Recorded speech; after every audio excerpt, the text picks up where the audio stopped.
അടിപൊളി. ഈ കൊച്ചിന്റെ എല്ലാ റീൽസും കാണാം. എന്നെ വിധമാടാ. ഇത് നമ്മുടെ രേണുകയല്ലേ? രേണുക ചണ്ടാലഭിഷേകൊന്നും അല്ല, വെറും രേണു. എടാ ഇത് നമ്മുടെ ഈ അക്ഷയ സെന്റർ ഉണ്ടായിരുന്ന ആ കൊച്ചല്ലേ? ഇവൻ കുറെ നാള് പുറകെ നടന്നതാ, അതുകൊണ്ടാണ് ദേഷ്യം വന്നത്. എനിക്ക് ദേഷ്യമൊന്നുമില്ല ആരോടും. എന്ത് കാര്യത്തിന്?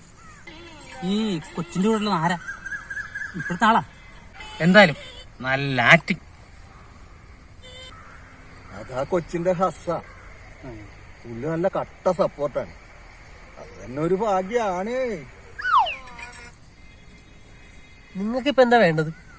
ഞാൻ നിരാശാകാമനായിട്ട് വള്ളത്തെ ചാരിക്കിടന്ന് മാനസമേന പാടണം. ഇതേ ഇവൻ ഓസ്ട്രേലിയ ലോകകപ്പ് കൊണ്ട് പോയില്ലേ, അന്നേരം ഇത് തന്നെ പറഞ്ഞത്, കഴിവുള്ളവൻ കപ്പും കൊണ്ട് പോകുമെന്ന്.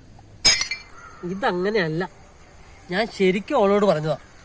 പക്ഷേ അന്നേരം അവൾ പറഞ്ഞത്, എനിക്ക് നല്ലൊരു ജീവിതം ഉണ്ടാവട്ടെ എന്ന് പറയുന്നത് ചേട്ടന്റെ വലിയ മനസ്സ്. പക്ഷെ എനിക്കിനിയൊരു ജീവിതമില്ല. ഇനിയുള്ള കാലം മരിച്ചതുപോലെ ജീവിച്ചു തീർക്കും, അത്രമാത്രം.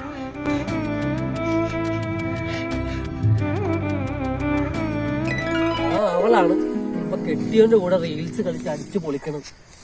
സത്യത്തിൽ ഇപ്പൊ മരിച്ചതുപോലെ ജീവിക്കണം. സ്ത്രീ അബലയാണെന്ന് എല്ലാരും പറയും, സത്യത്തിൽ തബലയാണ്. നമ്മൾ അവരുടെ കയ്യിലെ